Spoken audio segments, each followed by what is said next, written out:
Yo, what's going on, guys? Crispy Flakes here. So for today's video, we got a pretty interesting storyline. To start off the season, the Washington Wizards looked phenomenal. It looks like they were the big-time winners in the Russell Westbrook trade as Russell struggled on the Lakers, and the Wizards were off to a hot start. Now, as of late, they have not been as great, and it looks like according to David Aldridge, which I believe is the dude that I always skip over on 2K, so I wouldn't even know what he sounded like, but it says, for the first time in a long time, Bradley Beal is now rejecting the idea of a trade, even though his preference is to remain with the Wizards. And some other things I was reading about before this video was that the Wizards are also looking to shop Spencer Dinwiddie. Apparently, those two don't get along very well for whatever reason. I don't know if it's like their style of play or just really how they want to run the basketball team, because Dinwiddie's the point guard, but Bradley Beal is the leader of the team, and sometimes stuff like that, man, egos can kind of get in the way, right? So for today's video, we are going to check out what exactly a Bradley Beal trade would look like at this point, why it might make sense for the Wizards, or maybe they should totally avoid it. Let me know in the comment section below, guys. Give me your best Bradley Beal trade package, and we might also have some fun with it too, and also trade away Dinwiddie and just kind of go from there. But yes, so let's check out the Wizards. How have they been as of late? Currently, they are 23-27 on the season, which is 12th in the Eastern Conference, man. And like I said, that's after a hot start to the season, so it makes it look even worse right now. Just lost pretty bad to the Milwaukee Bucks. Got a game tonight against Philly. And yeah, man, offensive rating 21st, defensive 22nd, so a below mediocre team. Just you look at all the statistics right here. Pacing is bad. It's all bad. It's nothing about it's good. The attendance, like, ain't nobody even there to really watch Bradley Beal. I mean, ugh. So I look at the roster right here, and it's very concerning. It's very top heavy in the sense of the age. Like, these are all like the top four, I'm sorry, the top five leading scorers. You got 28, 26, 28, 28, 28, all their double digit scores. You look at those guys, and these are players that are like in their absolute prime. Like five guys, man, on the team, absolute prime, and they're a garbage team. So that really sets you up for failure in the future, man. These are all guys that appear that they would probably be better. You know, Bradley Beal is a second or third scoring, probably a second scoring option on a championship team, maybe third on some scenarios. But yeah, man, Kyle Kuzma is putting up numbers, but it's not leading to success, much like his early days on the Lakers, you know, before LeBron got there and everything. Montrez, good six man, you know, Dinwiddie, KCP, role players on a championship team, man. So, I mean, not only that, not only are they not winning, but that's also going to stunt the growth of some of the younger players, the Rui Hachimiras, the Denny Avias out there, bro. The yeah, what we got Corey Kispert. I guess he's been playing a little bit, but I mean, even he's kind of like an old head rookie to the point where for a rebuilding team, it wouldn't be a good idea to draft a guy like that. But I think he was drafted more so with the mindset of it's like, okay, like we think we can compete right now, when that's just not really the case. So yeah, man, if they do look to trade Bradley Beal, literally all five of these guys should be gone.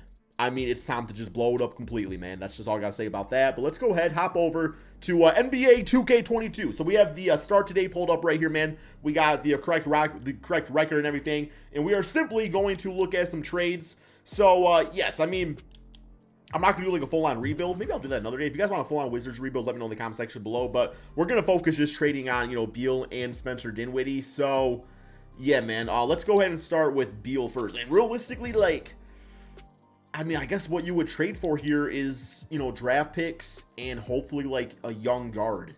Because that's really what we need replacing is the point guard and shooting guard position if Dinwiddie and Beal are both gone at some point, right? So let's start with Beal real quick here, man. Check out the trade finder, see what's offered up. We got Tobias and Seth Curry. Does not really help us in a rebuild sense. I mean, that's fantastic, but yo, what? Yo, Coach Bud is drinking too many Bud Lights or something, bro. That's being offered up. Yeah, we are just going to like a... That's actually kind of interesting right here, guys. Because there's rumors of Bradley Beal going to the Celtics. And, you know, I'm very well aware, I guess, that they could potentially sign Brown, Beal, and Jason Tatum. But, I mean, you could, you know, like, there ain't no guarantee that's going to work. So by doing this, you guarantee you got Bradley Beal on the Celtics. And then you'll have more money to kind of fill in the blanks between Beal and Tatum, because I don't think they should go like the big three route like the Nets are doing. Whereas like the Nets have all these great players, but then like the rotation's so bad, right? So I mean, this is like a different kind of way to look at it.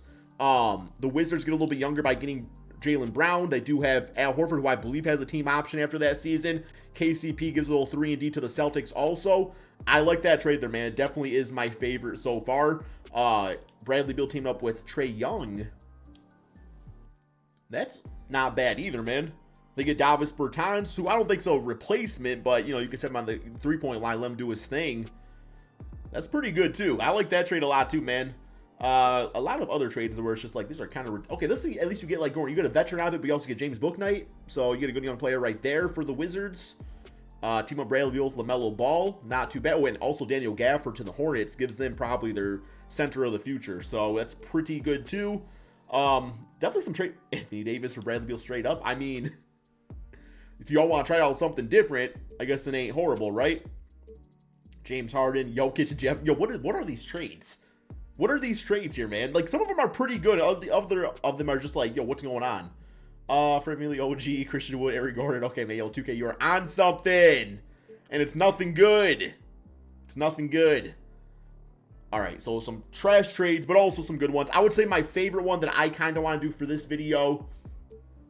Let's try Beal on the Celtics for Jaylen Brown. Let's try this out, man, for both sides. There we go. So we'll do that. That's pretty good. And then, like I said, too, I mean, at this point, you could probably keep Dinwiddle if you wanted to because, like, it's going to be a different player playing with him. So that could honestly work. But we're going to see what we get for him via trade if we want to, man. Like I said, try to get a little bit younger at least if we can. And here we got Marcus Smart, so not really too much younger there. Probably looking for a point guard, though, I guess. Zion Williams, not a point guard, but a good young prospect. You know, I guess Memphis Grizzlies, they got Tyrus Jones, don't they? So they probably don't need a Dinwiddie on their team. This isn't... No, we just got Jaylen Brown. This wouldn't be too bad because you get, like, that three-point sniper with Robinson. Well, most cases, I guess, since he got that contract, not so much so. And then Dinwiddie would be a good six-man for the Heat. Also, if Kyle Lowry needs, like, to load his management or something. Oubre, Ish Smith. I liked Ish Smith on the Wizards. He was all right. Marvin Bagley, don't really like him on the Kings. Russell Westbrook, I mean, oh no, Russell Westbrook back to the Wizards. He's playing with Jaylen Brown this time. Gary Harrison, a pick, interesting. This trade just kind of like gets rid of the contract. It saves us some money in the short term of things. Doesn't really help like win right now, but I guess maybe that's not really the goal in that case, right? Here we got Diallo, Saban Lee, OG, Eric Gordon, Jakob Poeltl, and a first round pick. Okay, interesting. Jeremiah Robinson Earl. I mean, some of the trades are all right. I don't think none of these are like home runs though, with like what this team would need exactly. So let's go ahead. You know what? We're gonna get a good. We're gonna get a good. No, I already said no to that one. I said no. Dinwiddie for Duncan Robinson. We're doing that. No real reason. Just that's the one I'm doing, man. That's the one I'm doing. And then what we're gonna do now is throw up everywhere. That's what we're gonna do now, man, because this is a strange situation. So we got Raul Neto, Jaylen Brown, Kuzma, Al Horford, Gafford. Okay, man, this is a team definitely in a rebuild situation where you tank out the rest of this season and you build around Jaylen Brown. That's your new rebuild piece, man. You just gained 3 years by doing that. You also got a sniper in Duncan Robinson. So it's all good. Do I really even want to simulate this season? I know we're not going to make the playoffs. You know what? Let's go ahead and simulate it, man. See what happens. Okay, so end of the regular seasons. Did not make the playoffs, man. I didn't think it was happening anyway. I was curious how Jaylen Brown was going to do, though. You know, carrying for the second half of the NBA season and everything. So here are the stats. We're not going to take too much of a look at this stuff because it's not really a rebuild or anything. But, yeah, man. So did the Celtics make it? The Celtics had Bradley Beal instead of Jaylen Brown. So they made the 8th seed, I guess. It's not too bad. And then we traded Dinwiddie to the Heat. And they're number 1 seed, but they were already that anyway, man. So let's go to these player stats on the season. See how the new players did on their team. So Jaylen Brown at 24, 7, and 3. I honestly don't mind that, man. Like, if that's how you have to get Bradley Beal over to the team, you want to try something else out. But I also am very much so on team don't trade Jaylen Brown and break up him and Tatum. So I could see, too, where, you know, maybe be against it. But his numbers were, like, identical to, like, before and since All-Star break. So he didn't really break out being the number 1 guy, but some will argue maybe he's the number 1 guy in the Celtics over Tatum right now. At times, he very much so is. So, yeah, we got that. Let's see how Beal did over on the Celtics. So he was the second leading scorer to Jason Tatum, and his numbers actually went up a bit.